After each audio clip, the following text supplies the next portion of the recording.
deck, and that was a card that was also a little bit disrespected, so we'll see if that ends up coming to play at all throughout the weeks. So, not a really big surprise here from Reynad, who has Mage at his disposal with a powerful North Sea Kraken. That is one of the defining common cards in Arena for the Grand Tournament. Jackie is playing Paladin, and apparently he's psyching himself up. I love that he's standing up. I love that he gets hype over it. It's very healthy too. Yeah, he loves Hearthstone. That's one thing about him. I was watching him play with his decks on stream. He was playing this Paladin deck a lot, and he got pretty high rank with it in Wild. So he's definitely practiced with a deck that's at least similar to this one. Reynad, though, is a pretty good start, and Goblin Blast Mage is a card that we didn't get to see in both the Mage decks last time around, but it is a rare from Goblins versus Gnomes. And so it's harder to pull. If you can get 2 of those, plus a good mech start, it is a blowout card. Absolutely. Goblin Blast Mage was the big snowball card from the expansion. It was what drove Mech Mage over the top. The fact that you're able to get 5/4 developed plus all that damage was considered to be the dominant turn 4 play, or even faster. Jackie has no turn 2 really, so just hero powers, and this is a good lead for Reynad in the beginning. Yeah, Mage can really snowball the board out of control, especially, well, next turn, not really a big power play that he can make. You know, Sorcerer's Apprentice plus Forgotten Torch is a possibility. Forgotten Torch will go down to 1 mana, but it doesn't really do much. You would have to trade over the Spider Tank in order to make it worth it. So it's actually a tough play. Harvest Golem, also a mech. This was something that was retroactively done. It wasn't a mech originally upon Hearthstone's release. But as the expansions came out, they realized, well, you know, we want to change some of these cards that didn't have the tribe tag available back then into what they are now. So this also is applied to even recent times, like Elementals in Journey to Un'Goro. Yep. Maybe we'll see some more tribes someday. Maybe we'll get a human. Human tribe. Human tribe, yeah, it makes sense. Or Night Elves, or some of these other really defining classes of Warcraft universe. Let me think. Well, True Silver Champion or Spellbreaker here both have pretty good uses. I think Jackie Chan's trying to, you know, rack his brain for what could possibly be another good Spellbreaker target in the deck. Well, what's powerful about Spellbreaker in this position is you shut off the Blast Mage on turn 4. You are required to have a mech card. But ooh, this is greedy. Doesn't sound the tribe off it. That's very greedy for Jackie. But of course, there's a little catch-22 here. Not catch-22. It's a little bit of an uncomfortable situation for Reynad because the Goblin Blast Mage needs to have a mech on the board in order to get the the trigger off of its ability. But if you want to optimize your chances, normally you want to trade in the Harvest Golem to try to maximize your chance of killing off the minions and not overkilling things. And then, of course, you know, True Silver Champion's waiting in Jackie's hands. Maybe that played into his mind. He said, well, if he does have Goblin Blast Mage, if he trades in... Wow! Whew. Well, in that case, how can one man be so good at Hearthstone, TJ? And he also emotes back and forth. That Goblin Blast Mage was pure deck building.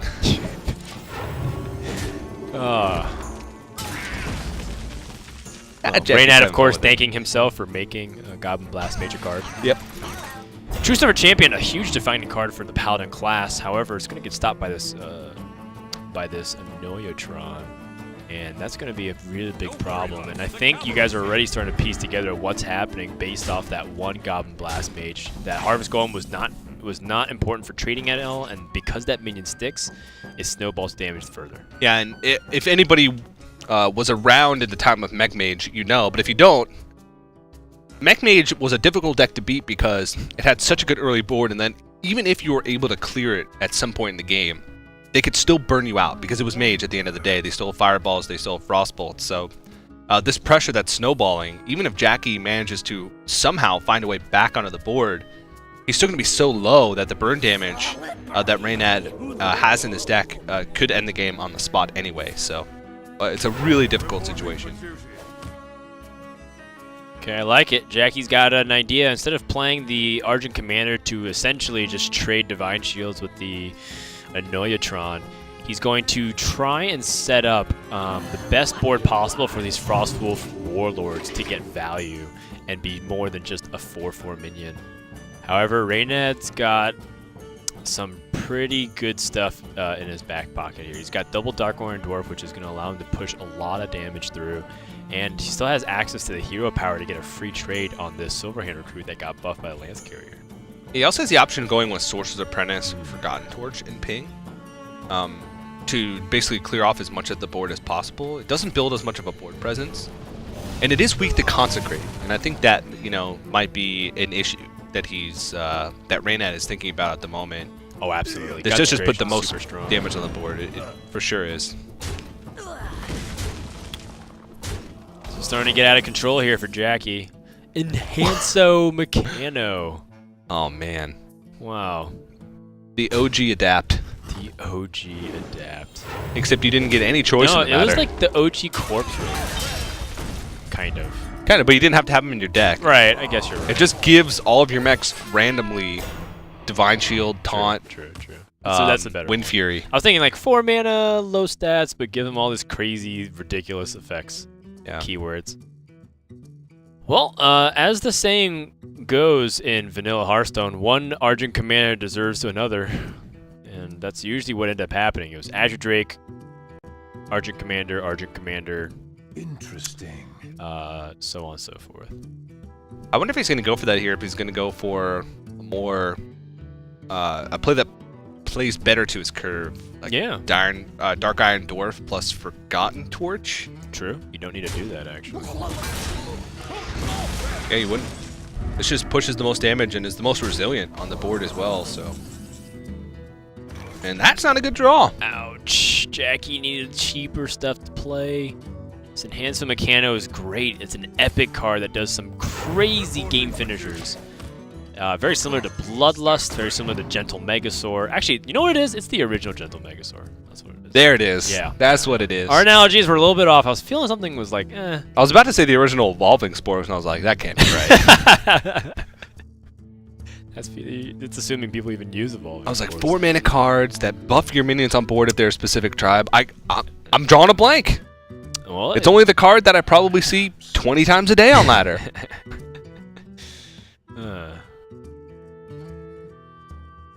Well, Reynad trying to count his damage, make sure he can set up a lethal here, because he's got North Sea Kraken for 4 damage guaranteed next turn. He's got 6 plus the 5, so that's 11. Yeah, 11 damage. Even as the opponent had full clear and True Silver Champion, he's guaranteed a lethal.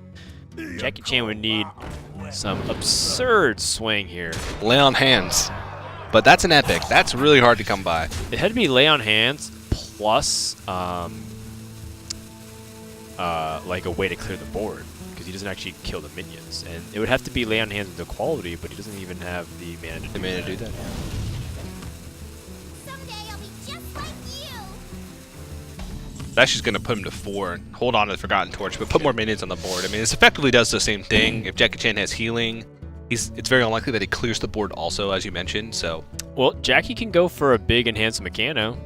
There's this really funny thing I thought. I was like, what if he just gets Wind Fury on the... He can't, though, because he doesn't have any mechs. Oh, you're right. Frostwolf Warlord doesn't really have much mech synergy. Wait, I think it's just any other minion. Oh, you're right. Yeah, you're right. It's all Wind It's Fury. not Tribe. I forgot even what that card did for a second. 3 of a kind. Not good enough hand to win you here. Yeah. And that's going to wrap it up. Jackie was about to turn the board, but how many times have we seen this before where like one class is very close to winning back the board, but just not enough time in order to come back? Yeah, and that's what Mech Mage does best. Put you in that stranglehold. It's like, hey, remove my board. And if you do, I'm probably just going to still kill you anyway. All right, so let's check in with Reynad and Jackie real quick. So Reynad, things looked really good from that Goblin Blast Mage. What's the key to success to be able to land all 4 shots as precisely as you just did? Years and years of practice, according to what I hear. That's really what separates the average Mech Mage player from the best, the professional level.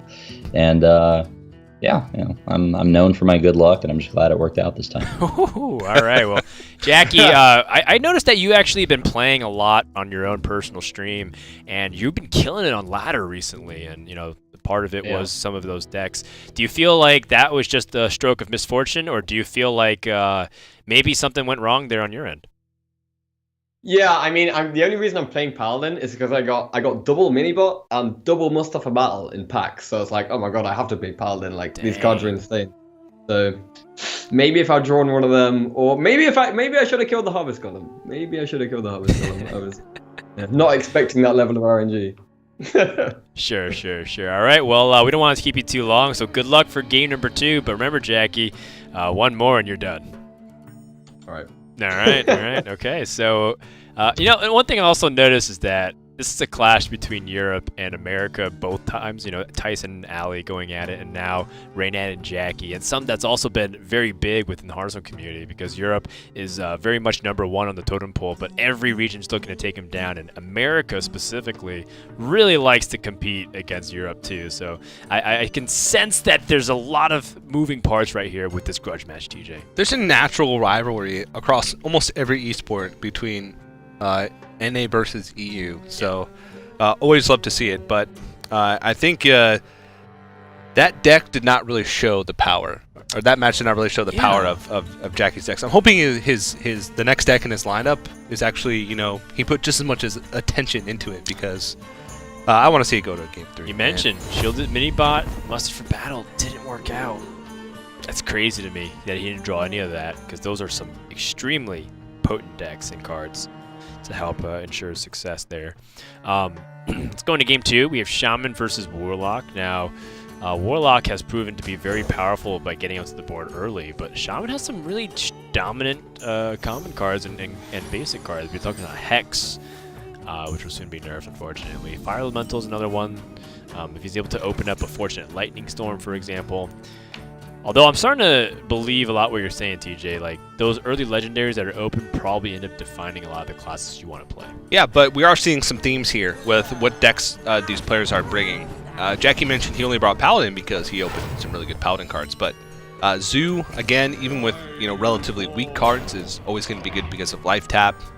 Shaman has a lot of good. If you can open a couple of strong cards, like a couple of strong weapons, then they also have some good classic or basic and classic commons. So, but right now, Reynad does have quite a heavy curve. He drew the Stormforged Axe, which is, going to help him chew through this early board a little bit, but going to need some help in order to deal with a wider board that Jackie is bound to make. Well, Jackie has the Tiny Knight of Evil. It's a card that gets +1/+1 for each card you discard. Very interesting choice there, given that he had Doomguard in his deck, so you can do some really powerful tempo swings that way. The OG discard synergy. The OG quest in Warlock. But yes, the fact that Demon Fire exists is also really powerful with a lot of these demons, and Reynad's got nothing on turn 2, or turn 3 rather, with only 2 mana available to him. He's got double Fire Elemental, so again, the question becomes, does he have enough time to stabilize against Jackie, who's been accelerating his board with each passing turn? Yeah, or does he have some AoE tucked into this deck?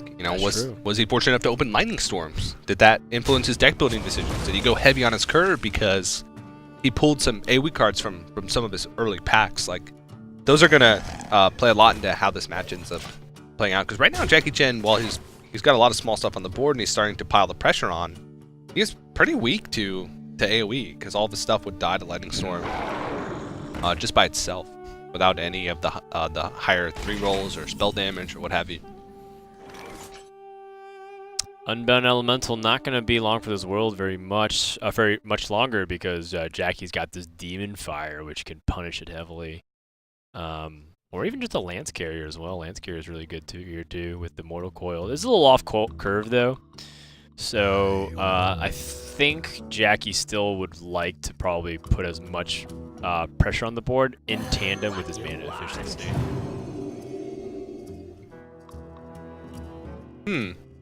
Yeah, and then I do like the mana efficiency better. I think also it leaves his an Oratron vulnerable to the Stormforge Axe. I don't think that's a big deal, but he could have protected his minions even more. That's true. If Reynad rips the Lightning Storm here, that could be like the game.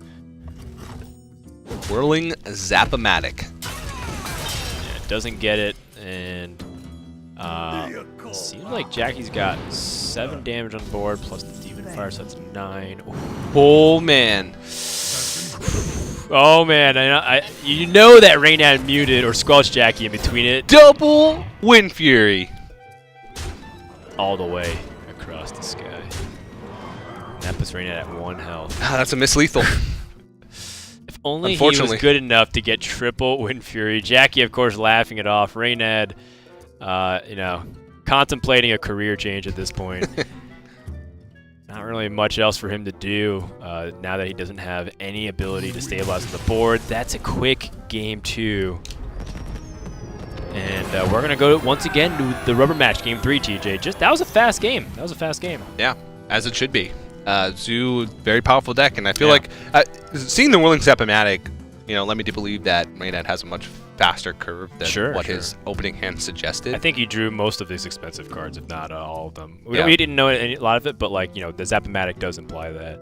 I do want to ask Reynad a question to kind of in between games 2 and 3. Is there a little sense of irony here that, you know, we're playing some of the early days of Hearthstone decks and he's using Zoo of all of them to beat you?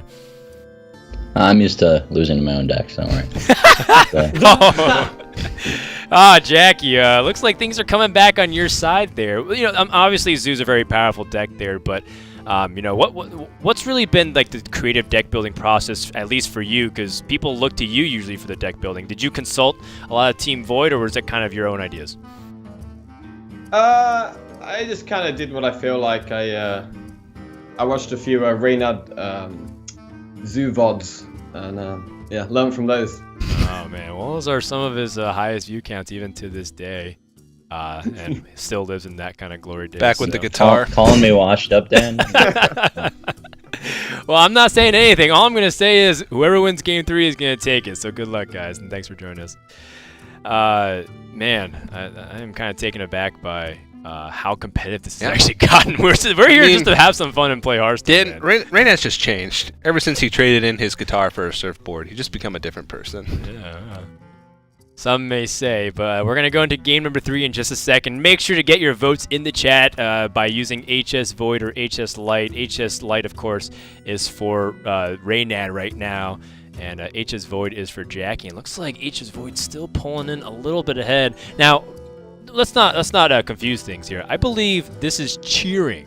You're not necessarily voting on who you think will win, but at the same time, I think it could work on both levels here. Yeah, these are the cheers, and you can also vote, you know, by playing with the actual card backs in game. That's right. By playing with the Twitch Prime card backs, either the Team Light or the Team Void card back, you actually give these guys votes even outside of this specific stream or matches, which can get them card packs. That's right. In the weeks. Every Wednesday we give card packs based off of how many votes that team receives. So the more votes they get, the more times you guys play at home with these card packs for your team, the more packs that your team's going to be able to open and crush their opponents. Well, Jackie gonna once again mix it up and play some Druid here. Now, I actually didn't think to say that very much, considering the prevalence of Druid in recent times. But looks like he's got a very heavy-handed Druid deck with some really powerful cards that rely on deck building. Look at Gadget Sand Jouster, and you look at Master Jouster. Those were some unreliable cards in the past. Oh yeah, very unreliable. Here we go. The difference between a 2-3 and a 1-2. Let's see. Pit Fighter. I guess that's Pit Fighter should win jousts thematically. Pit Fighter should win the joust, especially up against a shielded mini-bot. But you know, the question becomes, does Reynad actually have anything to do besides this Annoya? Oh, he has a coin Dark Iron Dwarf. Blessing of Wisdom. Interesting. Whenever minion attacks, draw a card. Yep. Not bad. I wonder if Reynad's playing a more aggressive deck or a more mid-range centric deck. I guess the equality does imply that it's more of a mid-range centric deck. Or he could be just drawing top ending it. And there, Wild Growth, of course, is the basic card. Everybody gets access to it. And you can see that Jackie Chan does have a heavier deck. So Wild Growth definitely going to help him, scale up the curve a bit with some of these more expensive cards. I wonder if he opened any big legendaries that he could put in. I mean, people often say that Tyrion Fordring is the strongest legendary in the entire classic set. He could contest with Ragnaros and Sylvanas, but one that has stood the test of time is Tyrion Fordring.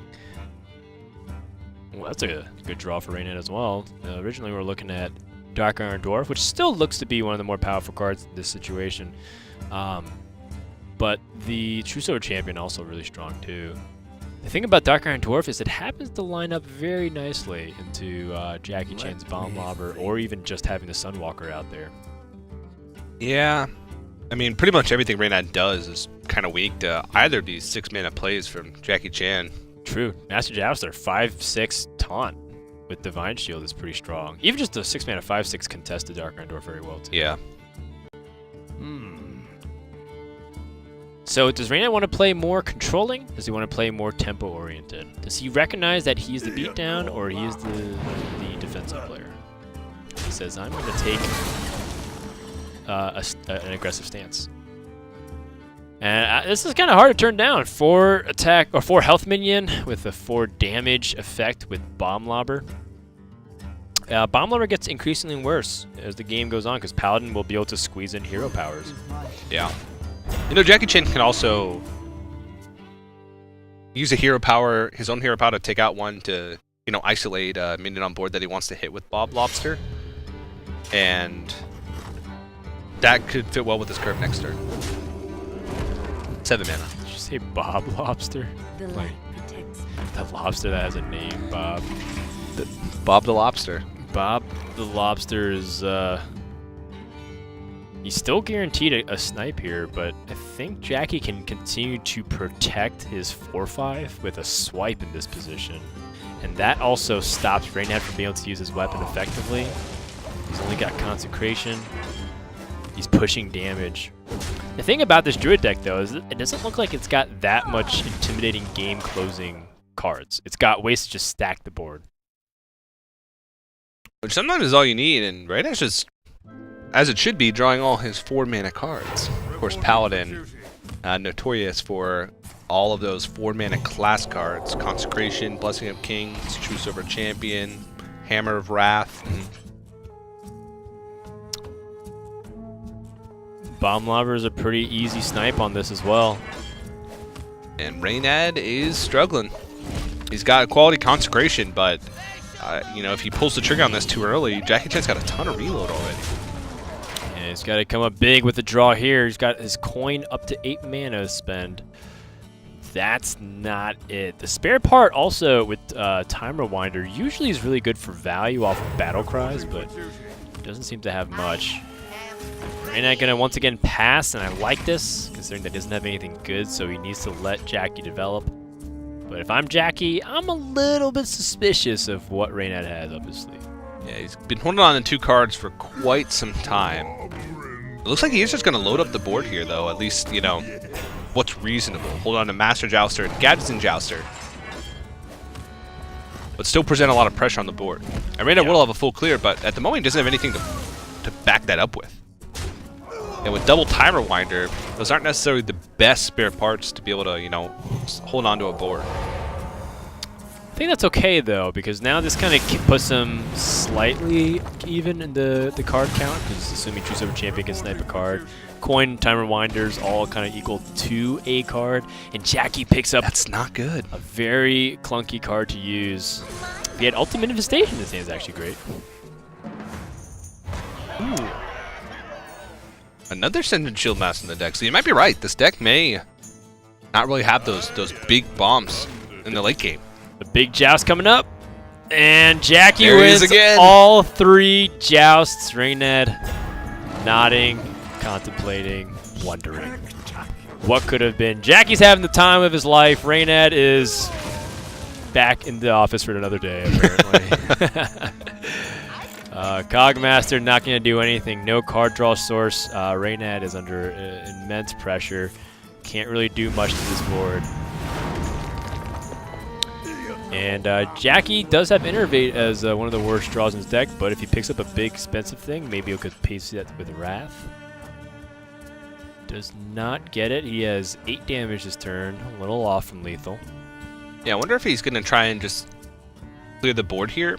He can, you know, know that Reynad only has a coin plus 2 spare parts left if he's been keeping track. So he could opt to go for just a full board-centric plan and push damage to the face. Like Wrath Hero Power, the Dark Iron Dwarf, and push damage beyond that. But decides to go for the draw and picks up Ancient of Lore. Yeah. Which is a threat, and it's going to draw a card.